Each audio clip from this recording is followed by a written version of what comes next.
हमारे जीवन के अंदर ना संघर्षों का सिलसिला खत्म नहीं होता। हालेलुया। हमारे जीवन के अंदर संघर्ष किसी ना किसी रूप में, किसी ना किसी तरह से हमारे जीवन के अंदर आते हैं और ये सिलसिला कई बार लगातार हमारे जीवन के अंदर बना रहता है। हमें ये मालूम भी है कि मैं परमेश्वर के ऊपर विश्वास रखने वाला व्यक्ति हूं, मैं परमेश्वर के साथ चलने वाला व्यक्ति हूं, मैं परमेश्वर के ऊपर भरोसा रखता हूं, लेकिन सब चीजों के बावजूद भी कई बार हमारे जीवन के अंदर संघर्षों का सिलसिला वो खत्म नहीं हो पाता। हमारे जीवन से संघर्ष खत्म नहीं हो पाते। हमारी जीवन की तनावपूर्ण परिस्थितियां बदल नहीं पाती हैं। ऐसा नहीं हम उनके लिए प्रार्थना नहीं करते, प्रार्थना करते, ऐसा नहीं है। हमारा एक जीवन प्रार्थना वाला जीवन भी है, फिर भी कई बार तनावपूर्ण परिस्थितियां हमारा साथ नहीं छोड़ती। हमें संघर्षों के दौर में बार बार हमें संघर्षों के दौर में से होकर निकलना पड़ता है। हम कई बार कोशिश करते हैं, कई बार ऐसा होता है कोई ऐसा संघर्ष हमारे पारिवारिक जीवन के अंदर आ जाता है, घर का एक सदस्य ठीक होता है तो दूसरा बीमार हो जाता है। कई बार कुछ ऐसे संघर्ष हमारे जीवन के अंदर आ जाते हैं जो एक तनावपूर्ण परिस्थितियों को हमारे जीवन के अंदर ले आते हैं। कई बार कुछ संघर्ष ऐसे होते हैं जब हमें लगता है कि इस बार हम कुछ अपने पैसे को जोड़कर कुछ अच्छा करेंगे, लेकिन कहीं ना कहीं बार वो पैसा हमारे किसी ऐसे स्थान के ऊपर लग जाता है जो हमें उम्मीद भी नहीं हमने की होती, जो हमने सोचा भी नहीं होता। कई बार आशीष हमारे जीवन के अंदर आती तो है, बरकत हमारे जीवन के अंदर आती तो है, लेकिन वो बरकत हमारे जीवन के अंदर ज्यादा समय तक टिकती नहीं है, वो हमारे जीवन के अंदर ज्यादा समय तक बनी नहीं रहती।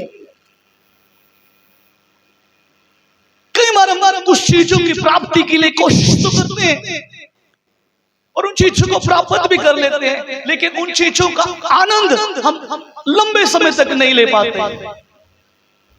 उन चीजों को हम अपने जीवन के अंदर अच्छी रीति से उनका अनुभव नहीं कर पाते। उन आशीषों का आनंद हम अपने जीवन के अंदर लंबे अरसे तक नहीं उठा पाते। हम में से ऐसे कई लोग यहां पर बैठे होंगे जो आज ऐसे दौर में से होकर गुजर रहे होंगे। सुनने वाले कई लोग ऐसे होंगे जो हो सकता है आज ऐसी कई परिस्थितियों के बीच में से होकर गुजर रहे हैं। आशीष आई लेकिन लंबे समय तक वो टिक नहीं पाई। बरकत आती है लेकिन वो टिक नहीं पाती है। परिस्थितियां बदलनी शुरुआत होती है लेकिन कुछ और नया होकर उससे बड़ा आकर उन चीजों को दबा लेता है। मैंने बीते दिनों के अंदर इन चीजों के ऊपर मनन किया और परमेश्वर ने मुझे कई तरह से इन चीजों के बारे में सिखाया। जब हम बाइबल को पढ़ते हैं, हमारी बाइबल के अंदर उत्पत्ति की किताब उसका 26 अध्याय मेरे साथ निकाल लीजिए। बुक ऑफ जेनेसिस चैप्टर 26 उसका 26 अध्याय उसके 16 पद से लेकर आप 25 पद तक पढ़ दीजिए। तब अबीमेलेक ने इसहाक से कहा, हमारे पास से चला जा, क्योंकि तू हमसे बहुत सामर्थी हो गया है। अतः इसहाक वहां से चला गया और गरार की घाटी में अपना तंबू खड़ा करके वहां रहने लगा।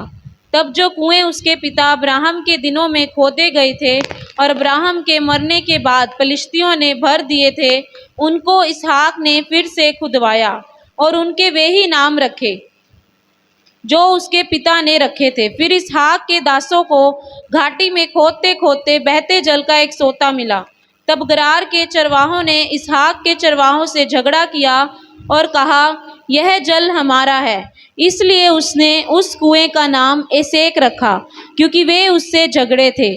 फिर उन्होंने दूसरा कुआं खोदा और उन्होंने उसके लिए भी झगड़ा किया, इसलिए उसका नाम सितना रखा। तब उसने वहां से निकलकर एक और कुआं खुदवाया और उसके लिए उन्होंने झगड़ा ना किया, इसलिए उसने उसका नाम यह कहकर रहोबोत रखा, अब तो यहोवा ने हमारे लिए बहुत स्थान दिया है और हम इस देश में फूले फलेंगे।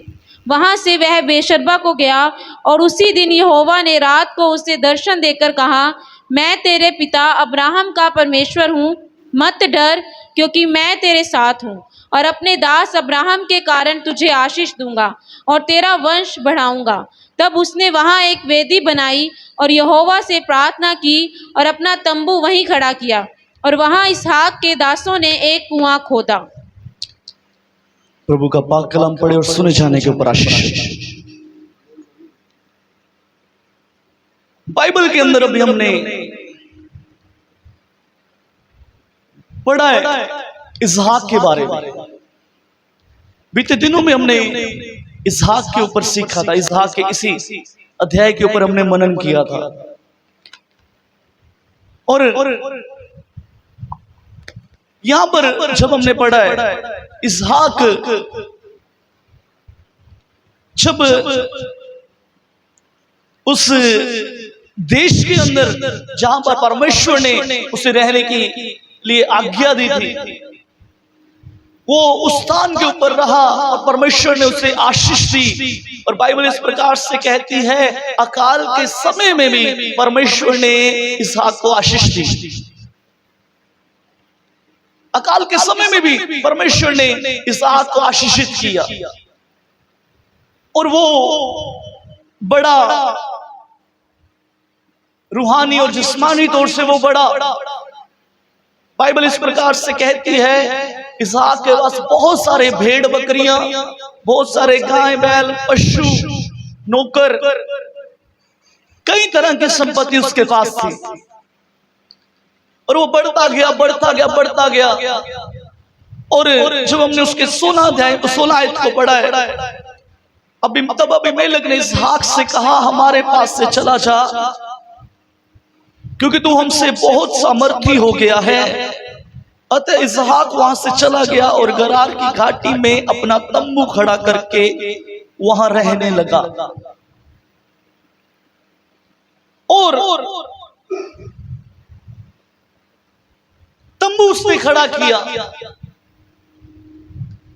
और जब हम बाइबल के इतिहास को पढ़ते हैं, पुराने समय की अगर बात करें, तो जिस व्यक्ति के पास बहुत सारे भेड़ बकरियां, बहुत सारे पशु, बहुत सारे गाय बैल और बहुत सारी नौकर, बहुत सारी संपत्ति हुआ करती थी, उसे समाज के अंदर एक धनी व्यक्ति समझा जाता था। बाइबल के अंदर हम अब्राहम के बारे में पढ़ते हैं, अब्राहम एक धनी व्यक्ति था। अय्यूब के बारे में पढ़ते हैं, वो एक धनी व्यक्ति था। तो ये लोग क्या करते थे, जिस स्थान के ऊपर ये अपना डेरा लगाते थे, जब ये उन स्थानों के ऊपर डेरा लगाते, तब ये सबसे पहले उस स्थानों के अंदर कुओं को खोदते, ताकि इनके जीवन निर्वाह के लिए, इनकी धन संपत्ति को जब ये एक स्थान के ऊपर ले जाकर रखते थे, तो अपने जीवन निर्वाह के लिए एक कुएं को खोदते थे, जिससे ये लोग, इनके पशु, इनके गाय बैल, भेड़ बकरियां, पशु आदि सब लोग उस कुएं से पानी पी सके। और इसी तरह इसहाक ने उस समय किया। इसहाक ने उन स्थानों के अंदर कुएं खुदवाए जो किसी समय उसके पिता अब्राहम ने खुदवाए थे। और जब वो कुओं को उसने खोदा, तो हुआ क्या, आसान भाषा में बता देता हूं। लोगों ने आकर उससे झगड़ा किया और उससे कुआं छीन लिया।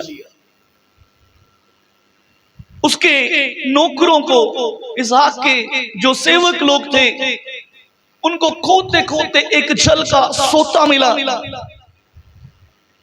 और बाइबल इस प्रकार से कहती है, जब उनको एक जल का सोता मिला तो गरार के चरवाहों ने आकर उनसे झगड़ा किया और कहा ये जल हमारा है, उनसे ले लिया। फिर उसने कुआं खोदा, फिर कुएं के पीछे लड़ाई हो गई, लोग आए, उससे झगड़ा किया, कुआं उनसे छीन लिया। ध्यान से सुनिएगा, बड़े ध्यानपूर्वक सुनिएगा आज के वचन। ये आपके जीवन के अंदर एक बड़े परिवर्तन को लेकर आएगा, ये आपके जीवन के अंदर एक बड़ी आशीष को लेकर आएगा। ये समय में जब हम देख रहे हैं, इस समय के अंदर इसहाक संघर्षों के बीच में से होकर निकल रहा है। कुछ तनावपूर्ण परिस्थितियां इसहाक के चारों तरफ है, कुछ तनावपूर्ण हालातों के बीच में से होकर ये गुजर रहा है। ये वो व्यक्ति है जिसको परमेश्वर ने वादा किया, जिस प्रकार मैं अब्राहम को, जो वादा मैंने अब्राहम से किया, वो सेम प्रॉमिस इसहाक के साथ है, सेम आशीष इसहाक के लिए। लेकिन ऐसा कोई तो कारण है जिसकी वजह से इसहाक को तनावपूर्ण परिस्थितियों में से होकर गुजरना पड़ रहा है। ये एक परमेश्वर का डर रखने वाला व्यक्ति है, ये परमेश्वर का भय रखने वाला व्यक्ति है। ये जन्म से ही अपने पिता को देखते आया है कि इसका पिता किस प्रकार परमेश्वर के साथ वफादार चला है। ये जन्म से ही परमेश्वर के भय में चलने वाले परिवार के बीच में इसने जन्म लिया, और ये भी परमेश्वर का भय मानने वाला व्यक्ति। इसहाक के अगर चरित्र के बारे में बात करें तो ऐसा कोई उसके चरित्र के अंदर दोष नहीं मिलता जिसके कारण इसको संघर्षों के बीच में से होकर गुजरना पड़े। ये परमेश्वर का एक भय मानने वाला व्यक्ति, ये परमेश्वर का एक डर मानने वाला व्यक्ति है। लेकिन फिर भी हम देख रहे हैं ये कुआं खोद रहा है, लोग आते हैं इसके कुएं को अपना बना लेते हैं, इससे झगड़ा करते हैं, एक संघर्ष है। लोग आए, जल का सोता मिला, लोग आए, झगड़ा किया और उनसे छीन लिया। फिर कुआं खोदा, फिर लोगों ने झगड़ा किया, उससे छीन लिया। तनावपूर्ण परिस्थितियां खत्म नहीं हो पा रही। कोई तो कारण होगा, ऐसा क्या कारण है कि कई बार हमारे जीवन से ये तनावपूर्ण संघर्ष, ये हालात सही नहीं हो पाते। एक चीज ठीक होती है, दूसरी पहले हमारा वेलकम करने के लिए खड़ी होती है। बार बार बार बार बार बार हमें संघर्षों के बीच में होकर गुजरना पड़ता है। अरे कोई तो कारण है, वो कारण क्या है? उत्पत्ति की किताब उसका 12 अध्याय, उसके 6 से 8 को जल्दी जल्दी पढ़ दीजिए। बड़े ध्यानपूर्वक आज के संदेश को सुनना है। उत्पत्ति की किताब 12 अध्याय उसके 6। उस देश के बीच से जाते हुए अब्राम शकेम में जहाँ मोरे का बांज वृक्ष है पहुंचा। वहां जहाँ मोरे का बांज वृक्ष है वहां पर पहुंचा। उस समय उस देश में कनानी लोग रहते थे। उस समय उस देश के अंदर अब्राहम जब अपने पिता के घर को छोड़कर निकला, जब परमेश्वर ने अब्राहम से कहा अपने पिता, अपने कुटुंबियों के घर को छोड़कर मेरे पीछे हो ले और उस देश में जा जहां पर मैं तुझे लेकर जाऊंगा। सुनिए, ये दोनों आज बाप बेटों के बारे में हम सीखेंगे। परमेश्वर ने अब्राहम से कहा, अब्राहम ने परमेश्वर की बात को माना। परमेश्वर ने इसहाक से कहा तू इस स्थान के ऊपर है, इसहाक ने परमेश्वर की बात को माना। लेकिन क्या कारण है कि इसहाक के जीवन में संघर्ष है। पढ़िएगा उस आयत को। तब यहोवा ने अब्राम को दर्शन देकर कहा, तब यहोवा ने अब्राम को दर्शन देकर कहा, यह देश मैं तेरे वंश को दूंगा। ये देश मैं तेरे वंश को दूंगा। और उसने वहां यहोवा के लिए, जिसने उसे दर्शन दिया था, उसने वहां यहोवा के लिए, जिसने उसे दर्शन दिया था, एक वेदी बनाई। एक क्या बनाई? आपकी आवाज का मैं कलीसिया क्या बनाया? वेदी बनाई। और फिर वहां से आगे बढ़कर वह उस पहाड़ पर आया, फिर वहां से आगे बढ़कर वे उस पहाड़ पर आया जो बेतेल के पूरब की ओर है, जो बेतेल के पूरब की ओर है, और अपना तंबू उस स्थान में खड़ा किया, और अपना तंबू उस स्थान पर खड़ा किया जिसके पश्चिम की ओर तो बेतेल। इसने उस स्थान के ऊपर सबसे पहले क्या काम किया? क्या काम किया? यहोवा के लिए, आपके आवाज का मैं कलीसिया क्या बनाया? वेदी बनाई। उसके बाद इसने क्या किया? आपकी आवाज क्यों नहीं आ रही?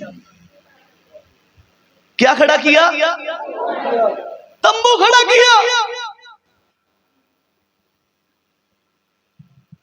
लेकिन इसहाक ने क्या किया? पढ़िएगा उसको, उसके 26 अध्याय में वापस आ जाए, 17 आयत को पढ़िए। अतः इसहाक वहां से चला गया, हाँ, और गरार की घाटी में अपना तंबू खड़ा करके, गरार की घाटी में अपना तंबू खड़ा करके वहां रहने लगा। वहां रहने लगा। तब जो कुएं उसके पिता अब्राहम के दिनों में खोदे गए हाँ, थे, अब और अब्राहम के मरने के बाद फलिश्तियों ने भर दिए थे। बस रुक जाइए, अब बड़े ध्यान से सुनिएगा।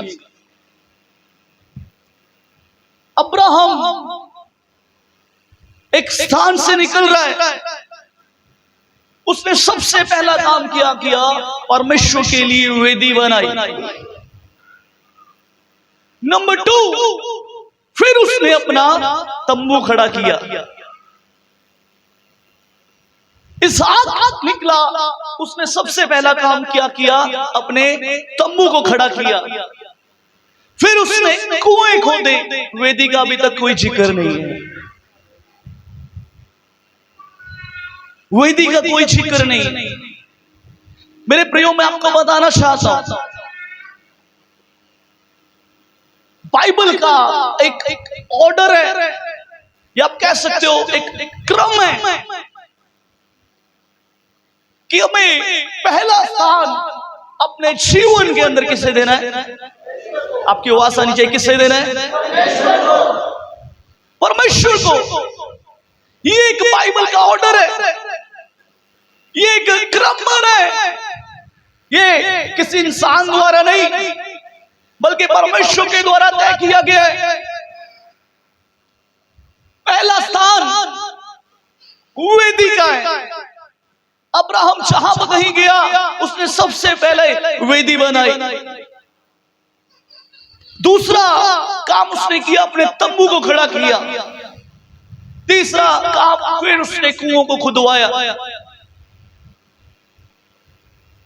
अब एक चीज समझने वाली है, वेदी यानी कि परमेश्वर,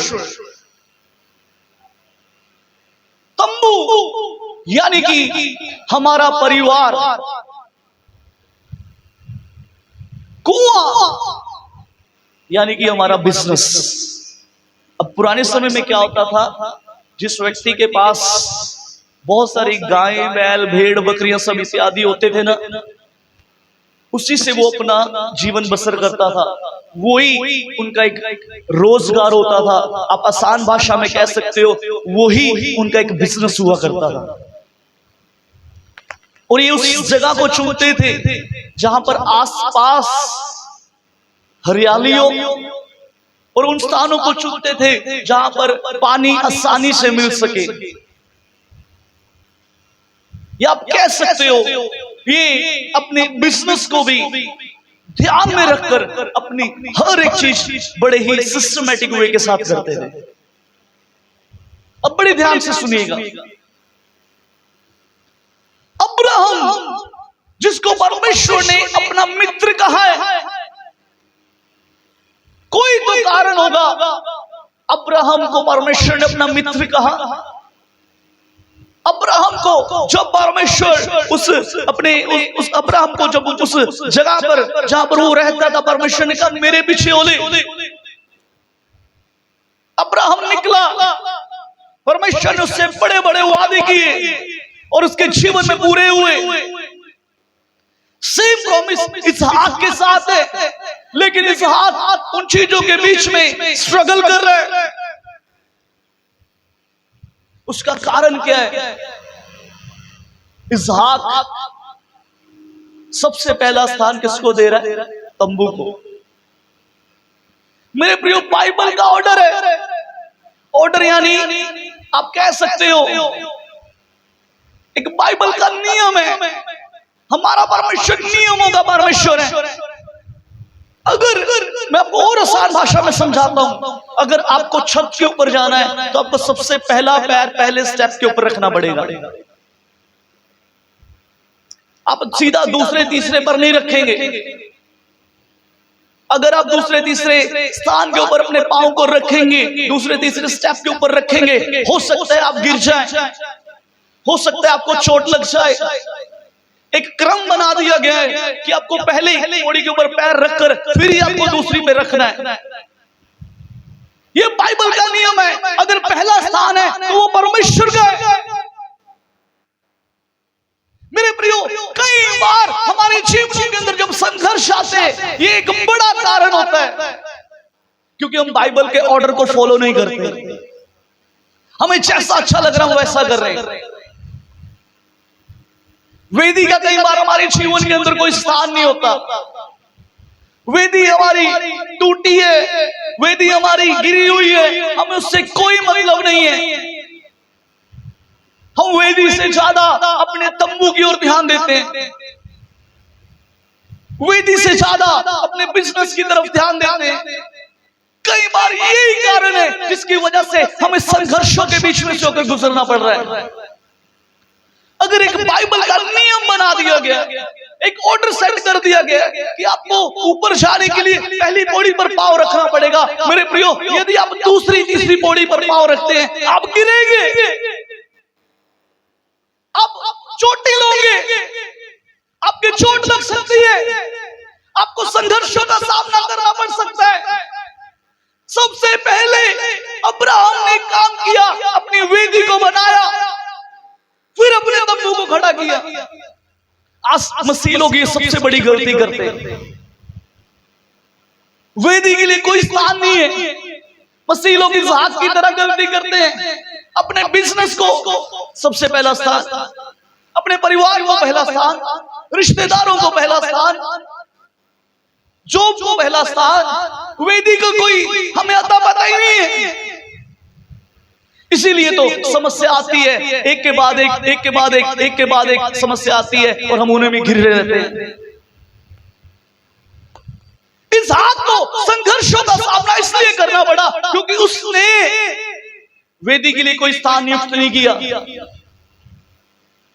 वेदी के लिए कोई स्थान नहीं बनाया। मैं आपको बताना चाहता हूं, जब लूत अब्राहम से अलग हुआ, लूत ने सब कुछ अच्छा अच्छा ले लिया। शॉर्ट में बता देता हूं, लूत ने सब कुछ अच्छा अच्छा ले लिया, अब्राहम के लिए छोड़ दिया। अब देख ले तुझे क्या करना है। लेकिन परमेश्वर अब्राहम के साथ साथ था। क्यों? क्योंकि अब्राहम अपने जीवन में पहला स्थान परमेश्वर को देता था। अब्राहम वो व्यक्ति है, परमेश्वर ने कहा अपने बेटे को बलिदान कर दे, उसने कोई शंका नहीं करी, कोई विचार नहीं किया, यहां तक कि अपनी पत्नी से भी जाकर नहीं पूछा। यूं ही नहीं, परमेश्वर ने उसे अपना मित्र कह दिया। यूं ही नहीं, परमेश्वर ने उसे अपना मित्र कह दिया। मेरे प्रियो, आज अगर आप पहला स्थान वेदी को छोड़कर अपने तंबू का ऊपर ध्यान दे रहे हैं, अपने बिजनेस की तरफ ध्यान दे रहे हैं, मैं दावा करता हूं आपको संघर्षों के बीच में से होकर गुजरना पड़ेगा। आज हमारा काम हो जाए, संडे मीटिंग में जाए ना जाए, हमें कोई फर्क नहीं है। वेदी की तरफ ध्यान नहीं है ना, वेदी गिर गई है। मैं आपको बताना चाहता हूं, जब बाइबल के अंदर पढ़ते हैं, जब बाइबल के अंदर हम राजाओं की पहली किताब में पढ़ते हैं, वहां पर एलिया जब बाल के देवताओं को उस पर्वत के ऊपर बुलाया, वहां पर एक खास बात लिखी है। जब बाल के पुजारी अपना सब कुछ करके हट चुके, जब बाल के पुजारी अपना सब कुछ करके खत्म कर चुके, यहां तक उन्होंने अपने आप को जख्मी कर लिया, लेकिन स्वर्ग से आग नहीं गिरी। लिखा है एलिया ने सबसे पहला काम मालूम क्या किया? एलिया ने सबसे पहला काम पता क्या किया? वचन कहता है एलिया ने वो जो वेदी जो गिरा दी गई थी उसकी मुरम्मत करी। एलिया ने सबसे पहले उस गिरी हुई वेदी की मुरम्मत करी।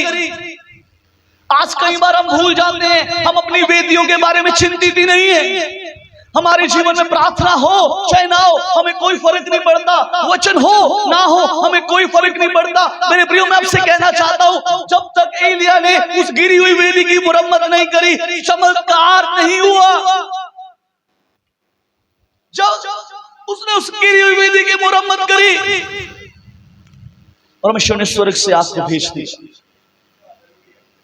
मैं आपसे कहना चाहता हूं, यदि आप इन संघर्षों के बीच में से निकलना चाहते हैं, यदि आप इन विपरीत परिस्थितियों में से निकलना चाहते हैं, यदि आप इन मरे हुए हालातों से बाहर आना चाहते हैं, अपने जीवन के अंदर चमत्कार देखना चाहते हैं, मेरे प्रियो, सबसे पहला काम अपनी गिरी हुई वेदी की मुरम्मत कीजिए। अपनी वेदी की मुरम्मत कीजिए। इसहाक, तुझे क्यों संघर्ष करना पड़ रहा है? कारण है क्यों परिस्थितियां बदल नहीं रही? मैं तो प्रार्थना भी करता हूं, मैं तो वचन भी पढ़ता हूं, मैं तो कलीसिया में भी जाता हूं, लेकिन मैं भूल चुका हूं मेरी वेदी गिर गई है।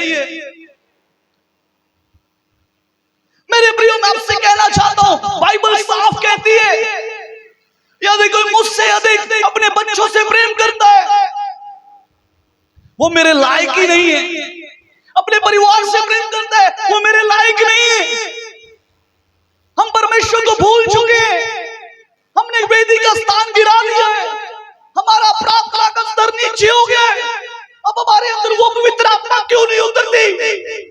अब क्यों हमारे हालात नहीं बदलते? क्यों चमत्कार हमारे जीवन के अंदर नहीं होता?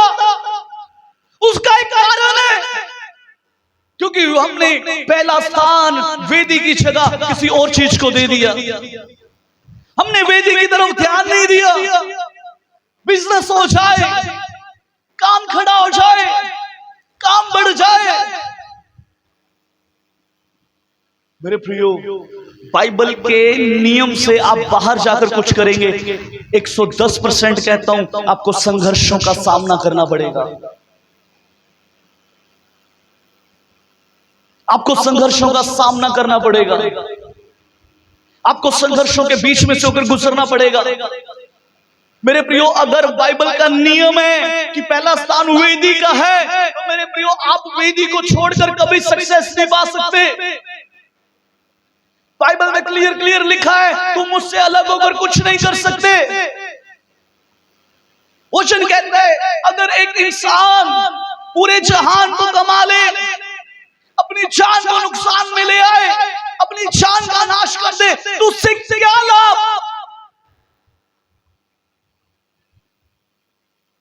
बाइबल का नियम है, पहला स्थान किसका है? पहला स्थान किसका है? आज हम यही सबसे बड़ी गलती कर रहे हैं। यही सबसे बड़ी गलती हमारे जीवन के अंदर हो रही है। परमेश्वर को छोड़कर प्रार्थना हो चाहे ना हो, काम होना चाहिए। प्रार्थना हो चाहे ना हो, काम होना चाहिए। मैं आपको बताऊं, 99% लोग हैं जो संडे को ना तो सुबह प्रार्थना करते ना रात को प्रार्थना करते हैं। उनको लगता है संडे आज तो मीटिंग में जाएंगे। हमें मालूम ही नहीं है हमारी वेदी गिर चुकी है। इसहाक भूल गया, इसहाक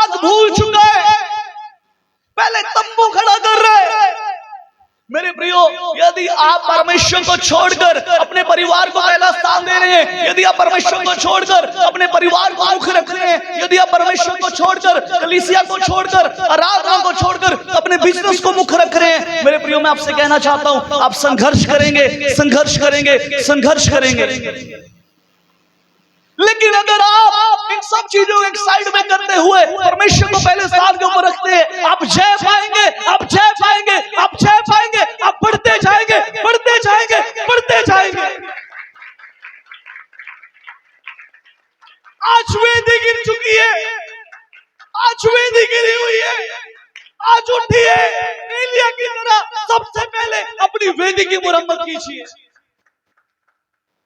यदि आप अपने जीवन के अंदर चमत्कार देखना चाहते हैं, यदि आप संघर्षों के बीच में से बाहर आना चाहते हैं, यदि आप परिस्थितियों को ऊपर जय पाना चाहते हैं, सबसे पहला काम अपनी गिरी हुई वेदी की मुरम्मत कीजिए,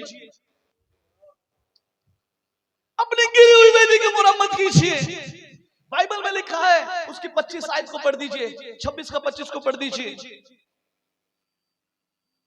जल्दी से जल्दी से। तब उसने वहां एक वेदी बनाई। वचन में लिखा है, अब परमेश्वर ने इससे बात करी, सुनिए, इसको समझ आ गया। इसने क्या किया? सबसे पहले एक वेदी बनाई और यहोवा से प्रार्थना की। और क्या किया?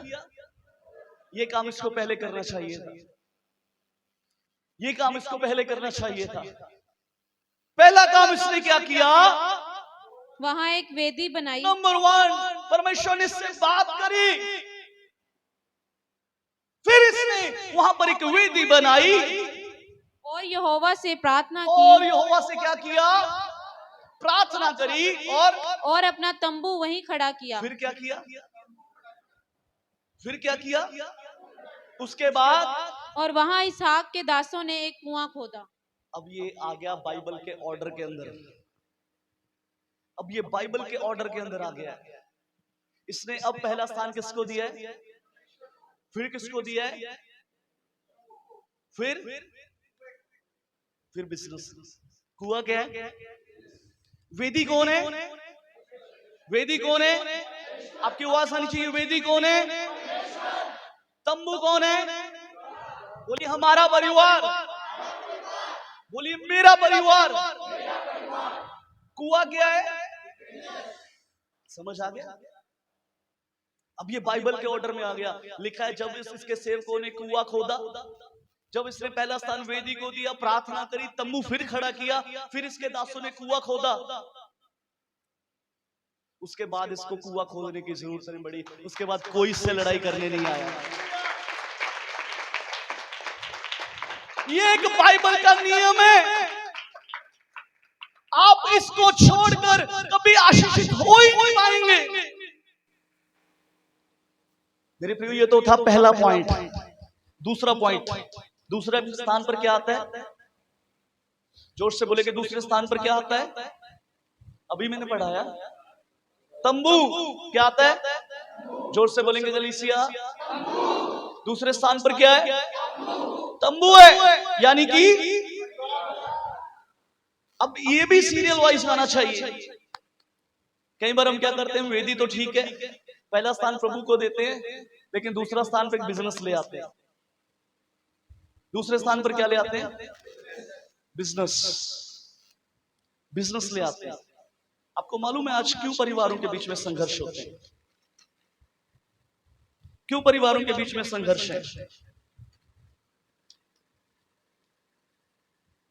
Hallelujah, hallelujah. आज परिवारों में, मैंने कहा था ये शिक्षा है। आज का संदेश क्या है? आपकी आवाज कम है। शिक्षा है। पहला स्थान वेदी को, दूसरा स्थान तंबू यानी हमारा परिवार। अब कई बार क्या होता है, हमारी वेदी बहुत अच्छी होती है, हम अपने जीवन में पहला स्थान परमेश्वर को देते हैं, प्रार्थना भी करते हैं, हमारी सैलरी आने में दशमांश भी दे देते हैं, प्रभु को आगे रखकर चलते हैं, परमेश्वर से हर एक सलाह करते हैं, परमेश्वर से पूछ के जीवन के निर्णय लेते हैं। लेकिन कई बार दूसरा सीरियल नंबर हमारा गड़बड़ हो जाता है। मैंने क्या कहा, छत पर जाने के लिए हमें पहले स्टेप पर चढ़ना पड़ेगा, उसके बाद अगर आप दूसरा मिस करके तीसरे पे चढ़ रहे हैं, क्या होगा? गिरेंगे, चोटिल होंगे, जख्मी होंगे, हो सकता है हमारे घुटने छिल जाएं, हो सकता है हमारी एल्बो छिल जाए, इसको क्या बोलते हैं हिंदी में भी, कूहनी छिल जाए, है ना? क्यों? क्योंकि हमने दूसरे को छोड़ दिया। पहला ठीक है, पहला स्टेप हमने कवर किया, लेकिन दूसरे को छोड़ दिया, तब भी आप संघर्ष करेंगे। आज बीते दिनों में मुझे कई लोग इस प्रकार से मिले जिनके पारिवारिक जीवन के अंदर संघर्ष है, जिनके पारिवारिक जीवन के अंदर संघर्ष है। उसका एक बड़ा कारण है, एक बड़ा कारण है उसका, क्योंकि उन्होंने वेदी तो बना ली, लेकिन दूसरे स्थान के ऊपर उन्होंने किसको फिट कर दिया? कुएं को। क्या फिट कर दिया? इसने यही किया ना, इसहाक ने पहले तंबू खड़ा किया, फिर कुआं बना।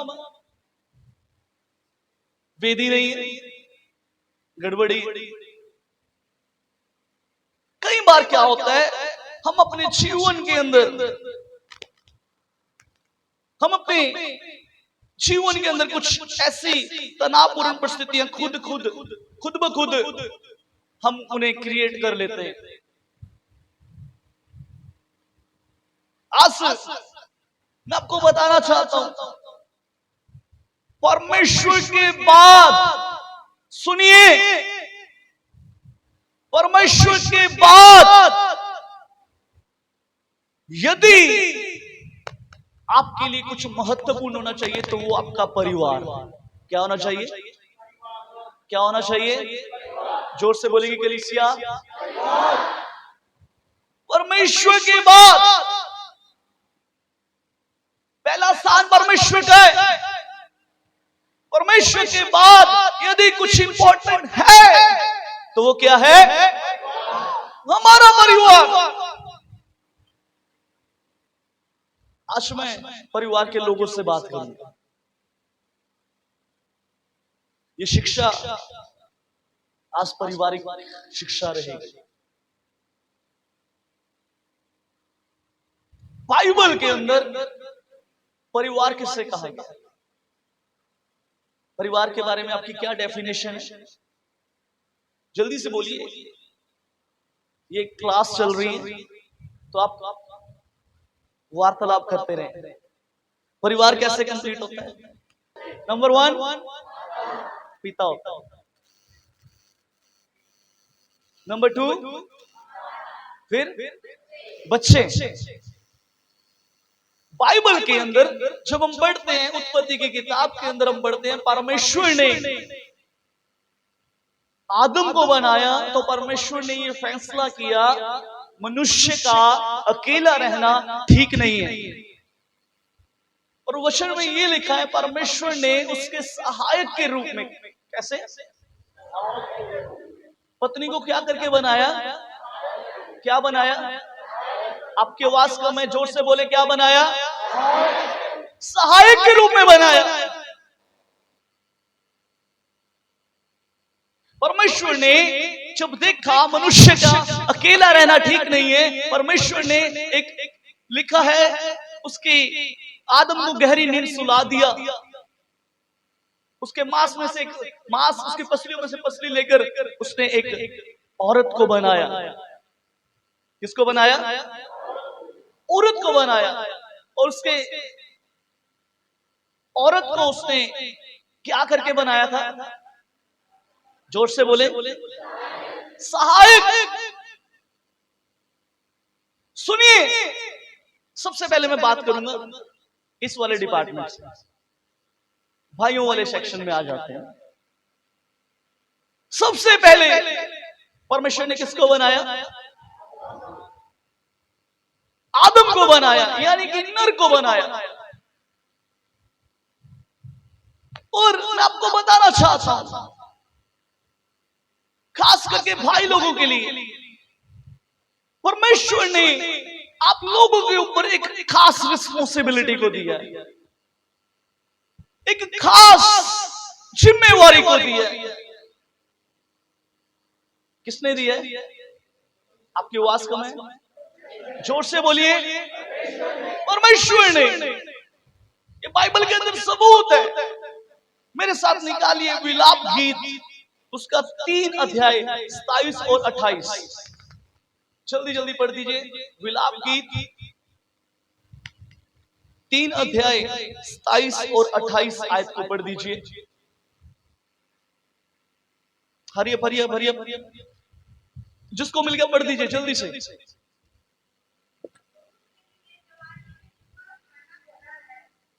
हाँ, माइक में पढ़ दीजिए एक बार। पुरुष के लिए जवानी में जुआ उठाना भला है। सुनिए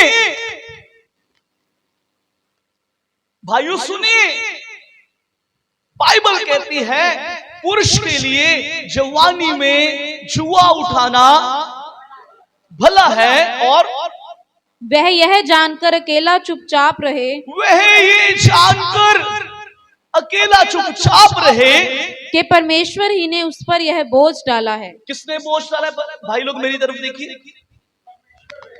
अगर परमेश्वर ने आपको एक परिवार का मुखिया बनाकर खड़ा किया है, तो ये जिम्मेवारी किसने दी है? मेरी तरफ देखिए प्लीज। ये जिम्मेवारी किसने दी है आपको? परमेश्वर ने। कई बार हम अपनी इन जिम्मेवारियों से भागते हैं। बाइबल में लिखा है जवान के लिए, एक पुरुष के लिए जवानी में जुआ उठाना भला है, और वो ये जानकर चुपचाप रहे कि ये बोझ मुझ पर किसने डाला है? जोर से बोले, किसने डाला है? ये परमेश्वर ने आपको जिम्मेवारी दी है। ये जिम्मेवारी परमेश्वर ने आपको दी है। अगर आप एक पुरुष हैं, मैं आपसे कहना चाहता हूं, आपकी पत्नी की जिम्मेवारी आपकी है, आपके बच्चों की रिस्पॉन्सिबिलिटी आपकी है, आपके परिवार का ठीक रीति से संचालन करना ये आपकी रिस्पॉन्सिबिलिटी है, आपके बच्चों को किस चीज की आवश्यकता है ये आपकी रिस्पॉन्सिबिलिटी है। कई बार भाई लोग मालूम क्या करते हैं? भाई लोग मालूम क्या करते हैं? सारा दिन वो घर से बाहर रहते हैं, सारा दिन घर से बाहर रहते हैं, उनके पास समय नहीं अपनी पत्नी के लिए, बच्चों के साथ समय बिताने के लिए समय नहीं, सारा दिन काम पर रहेंगे, सारा दिन काम पर रहेंगे, शाम को आएंगे, खाना खाएंगे, मोबाइल चलाएंगे, सो जाएंगे। ये एक व्यक्ति की जिम्मेवारी है, ये पुरुष की जिम्मेवारी है। क्या कभी आप अपने परिवार को लेकर प्रार्थना में बैठते हैं? क्या कभी आप घर में आकर अपने बच्चों से पूछते हैं आप आज आपने स्कूल में सारा दिन क्या किया? मैं कई परिवारों से पूछता हूं आप चर्च में लेट क्यों आए? उनका कहना क्या होता है? मुझे बच्चों को तैयार करना था, किचन में काम करना था। क्या ये जिम्मेवारी सिर्फ बहन की है? क्या ये जिम्मेवारी सिर्फ बहनों की है? अगर बहन किचन में खाना बना रही है तो आप बच्चों को तैयार कर सकते हैं। ये जिम्मेवारी परमेश्वर ने आपको दी है। आपके परिवार को चलाने की जिम्मेवारी परमेश्वर ने आपको दी है। आप अपने परिवार का ठीक रीति से संचालन करें, ये जिम्मेवारी परमेश्वर ने आपको दी है। आपके बच्चे कहां जा रहे हैं कई बार पता ही नहीं होता। हम अपने बच्चों को फोर्स नहीं करते कि संडे को छुट्टी करके काम पर आए। मेरे प्रियो, मैं आपसे कहना चाहता हूं, कई बार हम अपने बच्चों के साथ समझौता कर लेते हैं, कुछ चीजों को ऐसे एडजस्ट कर लेते हैं, बाद में उन चीजों का हमें भारी नुकसान उठाना पड़ता है। उन चीजों का हमें भारी नुकसान उठाना पड़ता है। हम अपने बच्चों के साथ खुलते ही नहीं, हम उनसे बात ही नहीं करते, हमारे बच्चे हमसे सच बोलने में डरते।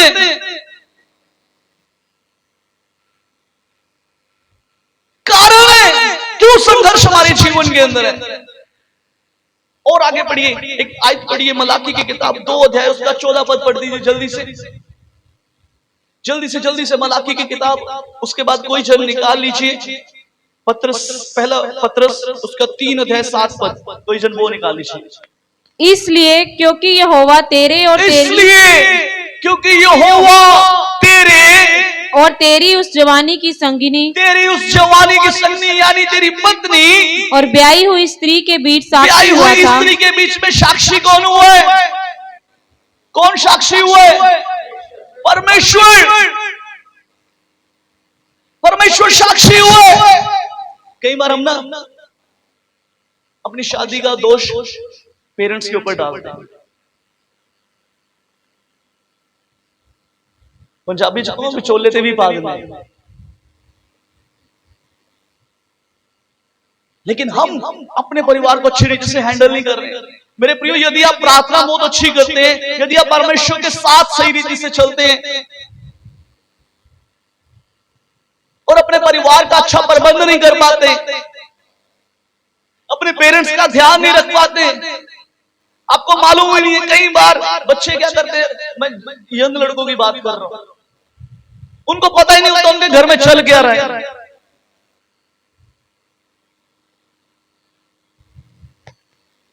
हालेलुया, जोर से बोलेंगे हालेलुया। आपकी रिस्पॉन्सिबिलिटी आपका परिवार है, ये बोझ परमेश्वर ने आपके ऊपर दिया है, ये जिम्मेवारी परमेश्वर ने आपके ऊपर दी है। बाइबल में लिखा है, जो व्यक्ति अपने घर का अच्छा प्रबंध करना नहीं जानता, वो परमेश्वर की कलीसिया को कैसे चलाएगा? वो कलीसिया का प्रबंध कैसे करेगा? जो व्यक्ति अपने घर को अच्छी रीति से हैंडल नहीं कर पा रहा, वो अपने कलीसिया के अंदर प्रबंध अच्छा कैसे कर पाएगा? पत्रस की पहली पत्री 3 अध्याय 7 पद पढ़ दीजिए जल्दी, हमारे पास समय बहुत कम रह गया। जल्दी से। वैसे ही हे पतियों तुम भी बुद्धिमानी से पत्नियों के साथ जीवन निर्वाह करो। कैसे?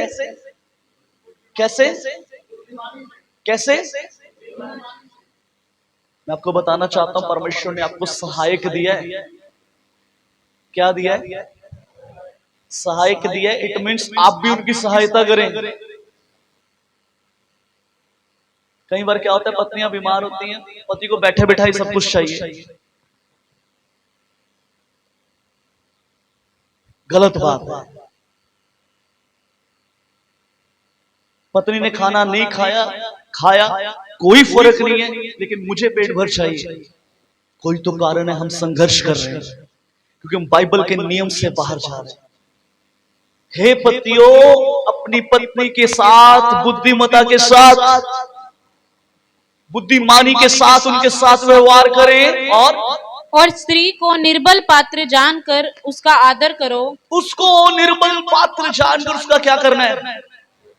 आपको मालूम है, आप अपनी पत्नी की जैसे रिस्पेक्ट करेंगे, बाकी लोग वैसे करेंगे। अगर आप चाहते हैं आपकी पत्नी आपको आप करके बुलाए, तो पत्नी को तू करके क्यों बुलाते हैं? क्या सिर्फ रिस्पेक्ट के पात्र आप ही हैं? मैं किसी के ऊपर आलोचना नहीं कर रहा हूं, मैं पूरी कलीसिया के साथ बात कर रहा हूं। मैं पूरी कलीसिया के साथ बात कर रहा हूं। अगर परमेश्वर ने आपको एक सहायक दिया है, इट मीन्स आप दोनों हर एक चीज में 50-50 पार्टनर है। हर एक चीज में आपका बराबर का हिस्सा है। अपनी पत्नियों की रिस्पेक्ट करें, अपने माँ बाप की रिस्पेक्ट करें, पत्नियों को तुच्छ मत समझें। ये कारण है कई बार पुरुष लोग अपने व्यवसायिक जीवन के अंदर संघर्ष करते हैं। मालूम क्यों? क्योंकि वो अपनी पत्नियों का आदर नहीं करते, पत्नियों की रिस्पेक्ट नहीं करते। जल्दी से यह समझकर कि हम दोनों जीवन के वरदान के वारिस हैं। किसके वारिस हैं? कौन कौन? दोनों। आप अकेले स्वर्ग में जाएं उसका कोई फायदा नहीं है। Hallelujah, hallelujah. मेरे प्रियो, एक पति की जिम्मेवारी है, आपकी रिस्पॉन्सिबिलिटी है, अपने परिवार का अच्छे से प्रबंध करें। आपकी पत्नी को पता नहीं होना चाहिए कि उसके बोलने से पहले चीज घर की कंप्लीट हो जाए। कई बार हम देखते हैं ना, घर की चीजें खराब हुई रहती है, पतियों को कोई परवाह नहीं, काम पर जा रहे हैं, काम से आ रहे हैं, पीछे वो बेचारी स्ट्रगल करे, हमें कोई लेना देना नहीं। हमें तो बस 3 टाइम का खाना चाहिए, कपड़े धुले हुए चाहिए, मशीन चले ना चले हमें कोई फर्क नहीं पड़ता। घर में गैस है नहीं है, हम तो अपने काम के ऊपर जाएंगे, पीछे दूध है नहीं है वो अपने आप अरेंज करे। नो, बाइबल में लिखा है जो अपने परिवार का अच्छा प्रबंध करना नहीं जानता वो परमेश्वर की कलीसिया का कैसे अच्छा प्रबंध करेगा। सिर्फ सेवक की बात, सिर्फ पास्टर की बात नहीं, जो सेवा भी करते हैं, जितने सेवादार है सुन लीजिए। आप चर्च में आके जितना मर्जी अच्छे से काम कर लें, लेकिन मेरे प्रियो, आशीष तब है जब आप अपने परिवार का अच्छे से प्रबंध करते हैं।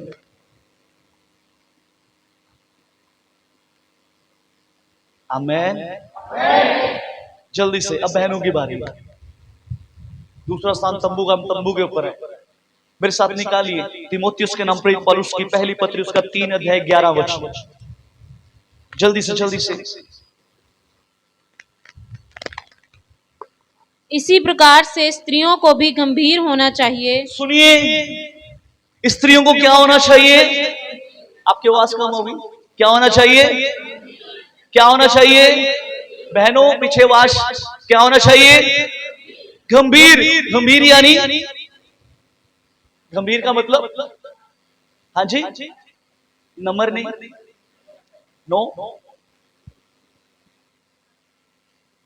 गंभीर यानी हर एक बात को गंभीरता से समझना चाहिए, हर एक बात की जड़ तक जाना चाहिए। स्त्रियों को क्या होना चाहिए? अगर आपके बच्चे, सुनिए, आपको मालूम है पिता से ज्यादा बच्चों के पास कौन रहता है? कौन रहता है? बच्चों को अक्सर पता, अगर बच्चे गड़बड़ी करें उनसे क्या बोला जाता है? आपकी मम्मी ने यही सिखाया है। क्योंकि कई बार ना हम अपने बच्चों को ऐसे ही छोड़ देते हैं। कई बच्चे जो पिता के सामने बोलते हैं उसके पीछे एक सबसे बड़ी गड़बड़ी है, क्योंकि माता उनके प्रति गंभीर नहीं है। हम कहते हैं पति की जिम्मेवारी है, नो, बाइबल पैरेलल चलती है। स्त्रियों को क्या होना चाहिए? गंभीर। जोर से बोले, क्या होना चाहिए? गंभीर होना चाहिए। और दोष लगाने वाली ना हो। दोष लगाने वाली ना हो। अगर कोई काम पति भूल गया तो आप उसे स्मरण दिलाइए, उसके ऊपर दोष मत लगाइए कि तुम्हें तो कुछ याद ही नहीं रहता। हो सकता है आपके पति व्यावसायिक कार्य में जब जाते हैं, जब अपने काम के क्षेत्र में जाते हैं, हो सकता है वो चीजें भूल जाए, लेकिन दोष लगाने से अच्छा उन्हें स्मरण दिलाइए, क्योंकि आप एक सहायक हैं, आप एक हेल्पर हैं। और जल्दी से, पर सचेत और सब बातों में विश्वास योग्य। सचेत और सब बातों में विश्वास योग्य। कई बार मैंने कई घरों के अंदर देखा है, बहनें जो होती हैं वो पति के ऊपर विश्वास नहीं करती। ये गंभीर मुद्दा है। अगर आपके पति आपके साथ कोई बात करें, उसके ऊपर ट्रस्ट करें। जब आप अपने पति के ऊपर ट्रस्ट दिखाएंगे ना, आपका पति आपसे कोई बात शेयर करने में डरेगा नहीं, जब आप उनके एक्सपोर्टर की तरह खड़े हो जाएंगे। थोड़ी सी कोई बात होती है हम शक पहले कर लेते हैं। मेरे प्रियो, मैंने कई परिवारों को देखा है विश्वास की कमी के कारण उनको संघर्षों के बीच में से होकर गुजरना पड़ता है। अभी मेरे पास समय नहीं है, समय बहुत कम है, जल्दी से तीतुस की किताब उसका 2 अध्याय 5 आयत पढ़ दीजिए और कोई जन निकाल लीजिए पहला पत्रस 1 अध्याय उसकी 2 आयत, सॉरी पहला पत्रस 3 अध्याय उसकी 1 और 2 आयत कोई निकाल लीजिए। और संयमी पतिव्रता घर का सुनिए कारभार। सुनिए सुनिए सुनिए, पत्नी को कैसे होने चाहिए? नंबर 1, पत्नी में क्या क्वालिटी होनी चाहिए? जोर से बोलिए, आपकी आवाज कम होगी, जोर से बोलिए। संयम होना चाहिए। यदि आपने अपने पति से कोई डिमांड करी है, हो सकता है आपके पति को लाने में देरी हो जाए। संयम होना चाहिए कि हाँ मैंने बोला है तो ये चीज मेरे लिए आ जाएगी। हालेलुया। मेरे प्रियो प्रभु के लोग हैं, किस किसके लोग हैं? संयम होने, हमारे अंदर संयम होना चाहिए। और पतिव्रता कैसी होनी चाहिए? पत्नी को कैसा होना चाहिए? पतिव्रता होना चाहिए। पतिव्रता का मतलब बेहतर जान। और आगे बढ़िए जल्दी से। घर का कारोबार करने वाली। घर का जोर से बोलिए, घर का। कई बार मैं देखता हूं कई घरों के अंदर जाते ना, इतना दिल खुश हो जाता है, इतनी सफाई होती है। और कई घरों के अंदर जाते हैं दुख होता है। मेरे प्रियो, मैं आपसे कहना चाहता हूं, अगर परमेश्वर ने आपको एक परिवार के अंदर नियुक्त किया है तो आपकी रिस्पॉन्सिबिलिटी है आप अपने घर को सुंदर बना के रखें। बाइबल में लिखा है जब वो तेरी छावनी में है, तेरी छावनी कैसी होनी चाहिए? पवित्र होनी चाहिए, साफ सुथरी होनी चाहिए। ये पत्नियों की क्वालिटी है बाइबल के अंदर कि पत्नी को क्या होना चाहिए? नंबर 1 संयमी होना चाहिए, नंबर 2 पतिव्रता होनी चाहिए, नंबर 3 कामकाज करने वाली। मेरे तो नहीं होती आज रोटी पकड़ी, बाहरों मंगा लो, ठीक है। कभी कभी आप जाइए, परिवार के साथ जाइए, बाहर जाइए, अच्छे से खाना खा कर आए, लेकिन हर समय काम से पीछे हटना मेरे प्रियो ये गलत बात है। हम बाइबल के खिलाफ जा रहे हैं। अगले जल्दी पढ़िए जल्दी से। और भली होना चाहिए और अपने अपने पति के अधीन रहने वाली हो। किसके? अपने अपने पति के अधीन। हमें अधीनता ही दिखानी है। प्रभु के एक महान दास इस प्रकार से कहते हैं, अधीनता के अंदर प्रभुता है। अधीनता के अंदर प्रभुता है। जल्दी से पढ़िए पत्रस की पहली पत्री 3 अध्याय 1 और 2 आयत। उसके बाद हम बच्चों की ओर आ जाएंगे, उसके बाद हम समाप्त करेंगे।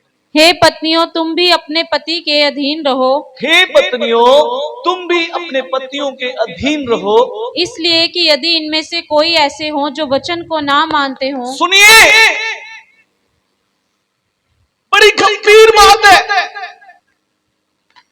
अगर आपके पति वचन को नहीं मानते हैं, परमेश्वर के ऊपर विश्वास नहीं करते हैं, तो फिर तो भी तुम्हारे भय सहित पवित्र चाल चलन को देखकर, तुम्हारे भय सहित आपके चाल चलन को देखकर आपके पति का जीवन बदल जाना चाहिए।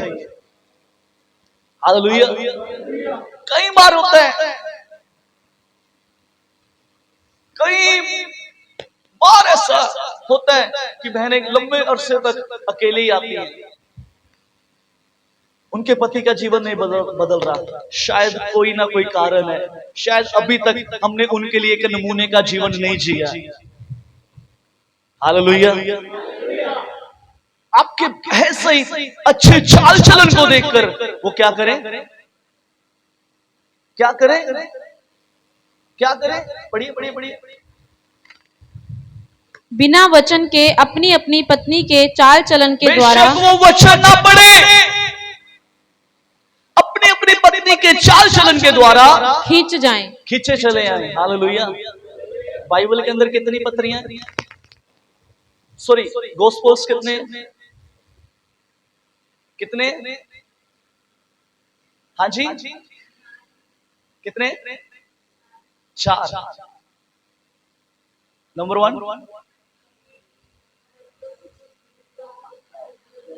और पांचवा कौन है? पांचवा कौन है? प्रेरित पौलुस क्या कहते हैं? हम परमेश्वर की लोग हमें क्या करते हैं? मेरे प्रियो, आपके चाल चलन को देखकर आपके पति कलीसिया में आ जानी चाहिए। आपके चाल चलन को देखकर आपका परिवार बचाया जाना चाहिए। सेम आपके लिए भी है। अगर किसी की पत्नी विश्वास में कमजोर है, वो पति के चाल चलन को देखकर कलीसिया में आ जाने चाहिए। अगर कईयों के बच्चे विश्वास में कमजोर है, वो माँ बाप के चाल चलन को देखकर, माँ बाप के आपसी प्रेम को देखकर कलीसिया में आ जाना चाहिए। एक नमूने का जीवन बिताना है। चलिए अब हम बच्चों से बात करेंगे। बच्चे जोर से हालेलुया बोलेंगे। बच्चे सिर्फ छोटे बच्चे नहीं, ये भी बच्चे बैठे हैं, मैं भी बच्चा हूं। हालेलुया। बच्चों से बात करेंगे। मेरे साथ निकालिए इफिसियों की पत्री 1 अध्याय 6 अध्याय उसकी 1 आयत और से लेकर 3 तक पढ़ दीजिए। जितने बच्चे सब मेरी तरफ देखेंगे, जिनके पेरेंट्स साथ हैं वो भी मेरी तरफ देखें। जी पढ़िएगा। हे बालकों, सुनिए, चाहे वो बच्चा 30 साल का है, चाहे वो 31 साल का, चाहे वो 40 साल का है, बच्चे हैं ना। कहते हैं ना माँ बाप के लिए बच्चे छोटे ही रहते हैं ना। सुनिए, हे बालकों, प्रभु में अपने माता पिता के आज्ञाकारी बनो। प्रभु में अपने माता पिता के क्या करो? लकी क्या बनो? आज्ञाकारी बनो।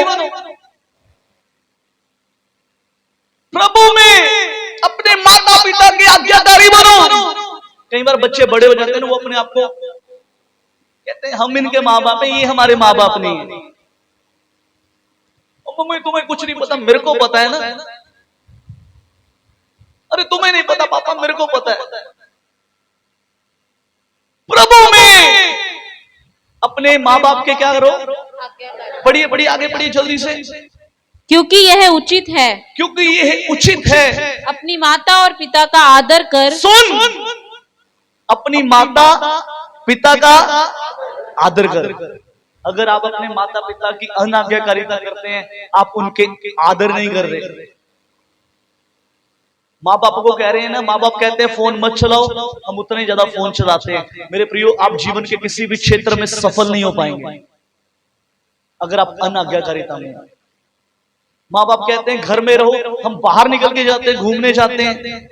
आप आज्ञाकारिता में नहीं है तो आप जीवन में सफल नहीं हो पाएंगे। आज्ञाकारिता का रिजल्ट मालूम क्या है? आज्ञाकारिता का रिजल्ट पढ़िए जरा, पढ़िए पढ़िए। यह पहली आज्ञा है जिसके साथ प्रतिज्ञा भी है। प्रतिज्ञा सुन लीजिए कि तेरा भला हो। नंबर 1, यदि आप अपने माता पिता के आज्ञाकारिता में हैं, आपका भला होगा और तू धरती पर बहुत दिन जीवित रहे। हालेलुया। परमेश्वर आपको लंबी आयु देगा, दीर्घ आयु देगा। और हे बच्चे वालों, बस बस बस, उसके बाद आजिए कलुसियों की पत्री 3 अध्याय उसका 20।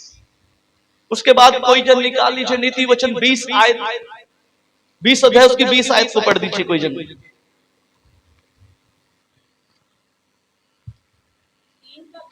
3 का 20 पढ़िए पहले।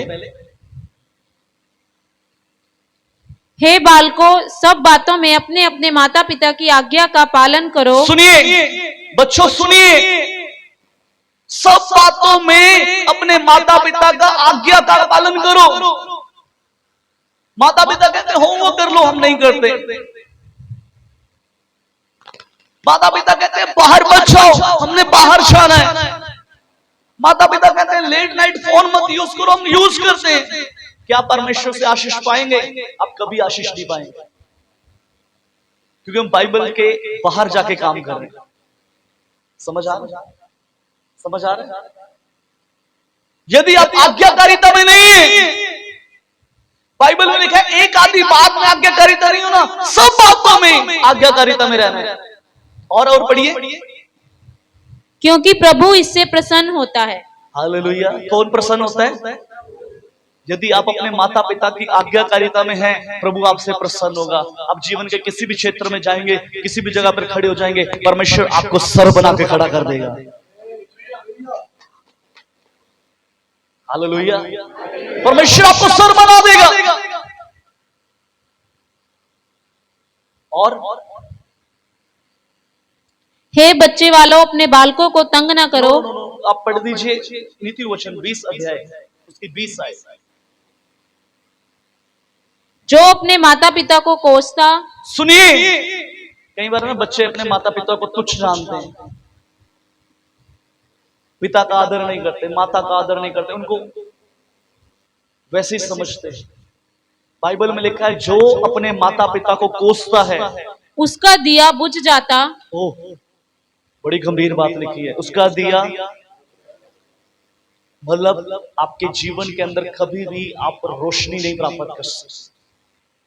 आप अपने उज्जवल भविष्य को अगर चाहते हैं, अगर आप चाहते हैं आपका भविष्य उज्जवल हो जाए, तो अपने माता पिता के आज्ञाकारिता में रहिए, उनके अधीन हो जाइए। आपकी उम्र चाहे कितनी मर्जी बड़ी हो जाए, जब तक इस पृथ्वी के ऊपर आपके माता पिता हैं, उनके आज्ञाकारिता में रहिए।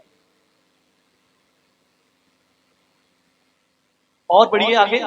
और घोर अंधकार हो जाता है। और घोर अंधकार हो जाता है।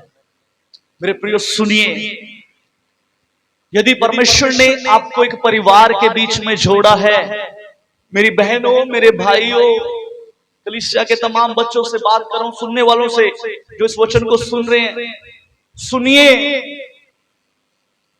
यदि आप पर एक परिवार के बीच में है, तो मेरे प्रियो परमेश्वर ने एक जिम्मेवारी आपको सौंप दी है।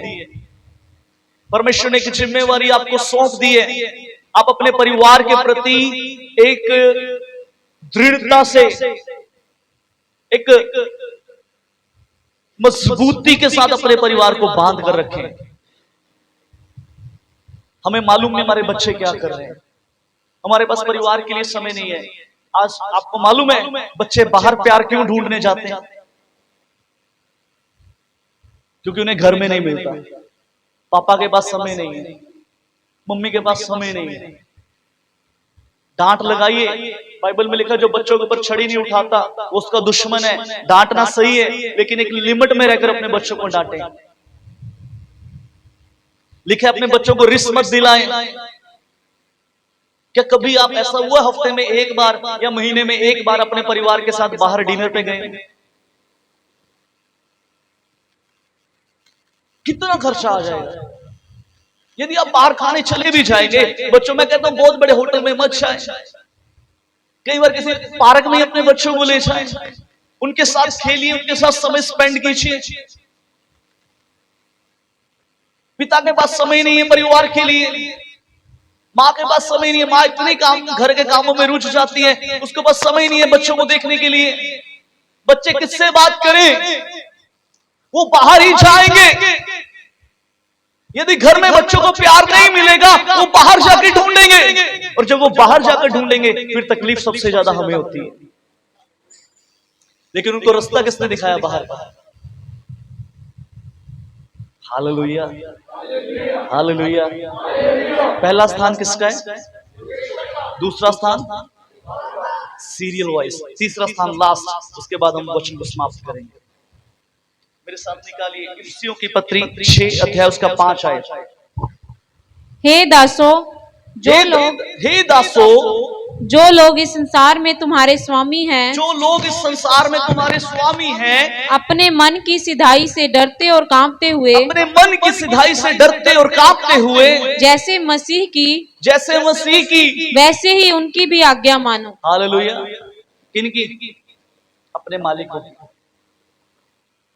उनकी आज्ञा मानिए। कई लोग क्या करते हैं, वेदी भी ठीक है, पारिवारिक हालात भी ठीक है, लेकिन काम काज करने में ढील करते हैं। बाइबल में लिखा है जो काम नहीं करता वो खाना भी ना खाए।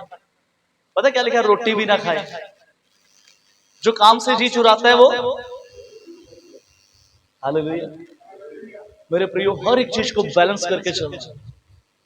यदि आप संघर्षों से बाहर आना चाहते हैं, कुलुसियों की पत्री उसका 3 अध्याय 22 से 25 तक पढ़ दीजिए जल्दी से। जल्दी हे से। सेवकों, जो शरीर के अनुसार तुम्हारे स्वामी हे हैं, सेवकों, जो शरीर के अनुसार तुम्हारे स्वामी हैं, सब बातों में उनकी आज्ञा का पालन सब करो, बातों में उनकी आज्ञा का पालन करो, मनुष्यों को प्रसन्न करने वालों के समान, मनुष्य को प्रसन्न करने वालों के समान, दिखाने के लिए नहीं, दिखाने के लिए नहीं, परंतु मन की सिधाई और परमेश्वर के भय से। हालेलुया। कई बार हम काम पता कैसे करते हैं, मुझे तो मेरी सैलरी से मतलब है, इनका नुकसान हो जाए जो मर्जी हो जाए। नो, यदि आप परमेश्वर के लोग हैं, मसीह लोगों की यही अलग पहचान है। बाइबल हमें दुनिया से अलग करती है।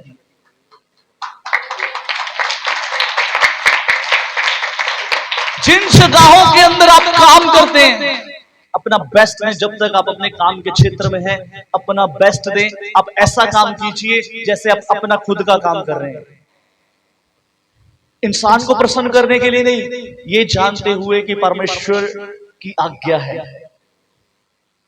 इंसान को खुश करने के लिए नहीं, परमेश्वर को खुश करने के लिए। परमेश्वर की आज्ञा है ये। किसकी आज्ञा है? कई बार पंजाबी कहते पर रोंद कट देने काम नहीं। हालेलुया। मेरे प्रियो, नो, मसीह लोगों का व्यवहार अलग होना चाहिए। लिखा है, लोग तुम्हारे भले कामों को देखकर तुम्हारे पिता की जो स्वर्ग में है प्रशंसा करें। Hallelujah, hallelujah. दुनिया की हर तरह की शिक्षा बाइबल देती है, हर कुछ बाइबल सिखाती है, सब कुछ सिखाती है। कई लोगों को मैं देखता हूं, वो रिस्पॉन्सिबिलिटी नहीं उठाते हैं, सेवा बहुत अच्छी करते हैं, प्रार्थना बहुत अच्छी करते हैं, लेकिन आज तक उन्होंने काम ऐसा किया नहीं कि वो कुछ बना सके। 10 साल पहले भी साइकिल पे थे, आज भी हम साइकिल के ऊपर है। नो, कुछ तो गड़बड़ है, कहीं तो ऑर्डर गलत हो रहा है, कहीं तो बाइबल से बाहर जा रहे हैं। मेरे प्रियो, यदि आप इतनी मेहनत करते हैं, जब आप वेदी को पहला स्थान देंगे, दूसरा स्थान अपने परिवार को देंगे, फिर अपने बिजनेस को देंगे, जब आपकी ये तीनों चीजें सही आ जाएंगी, परमेश्वर आपके हर एरिया को ब्लेस करेगा। परमेश्वर आपकी हर जगह को ब्लेस करेगा। परमेश्वर आपके हर स्थान को ब्लेस करेगा। आपको कुछ करने की जरूरत नहीं है, बरकतें आपके पीछे आ जाएंगी, आपके पीछे पढ़कर मिलेंगी, क्योंकि बाइबल कहती है सबसे पहले उसके धर्म और राज्य की खोज करो, बाकी सब वस्तु अपने आप मिल जाएंगी। जोर से हालेलुया बोल सकते हैं? हालेलुया। प्रभु यीशु मसीह के नाम की, प्रभु यीशु मसीह के नाम की। आइए अपनी आंखों को बंद करें। इस समय हम जांचें, क्या मेरा वो ऑर्डर सही है? क्या मैं बाइबल के अनुसार काम कर रहा हूं? क्या मैं अपनी वेदी को पहला स्थान दे रहा हूं? क्या मैं अपने परिवार को सही स्थान दे रहा हूं? क्या मैं अपने बिजनेस को सही स्थान के ऊपर रखा हूं? कहीं ऐसा तो नहीं है कि मेरी वेदी गिरी हुई है, कहीं ऐसा तो नहीं है मेरा परिवार बिखरा हुआ है, कहीं ऐसा तो नहीं है मेरे काम के स्तर बिखरे हुए, मेरे काम के क्षेत्र बिखरे हुए।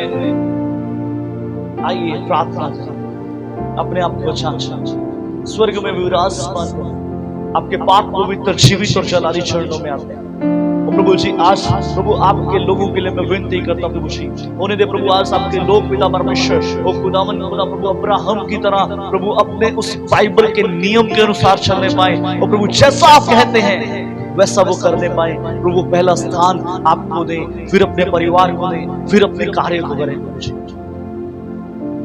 आज अपने लोगों को बुद्धि दे, आज अपने लोगों को समझ दे मेरा परमेश्वर। बस बड़ी उपस्थिति प्रभु इनके जीवनों के अंदर आ जाए, आपका बड़ा अभिषेक इनके जीवनों के अंदर आ जाए, आपकी बड़ी सामर्थ प्रभु इनके जीवनों के अंदर आ जाए प्रभु जी। तो आज प्रभु जी अपने उस प्रभु ऑर्डर को प्रभु ये सेट करने पाए। ये प्रार्थना, ये विनती हमारे उद्धारकर्ता मुक्तिदाता प्रभु यीशु नाम से मांगते हैं, आमीन। आइए सब लोग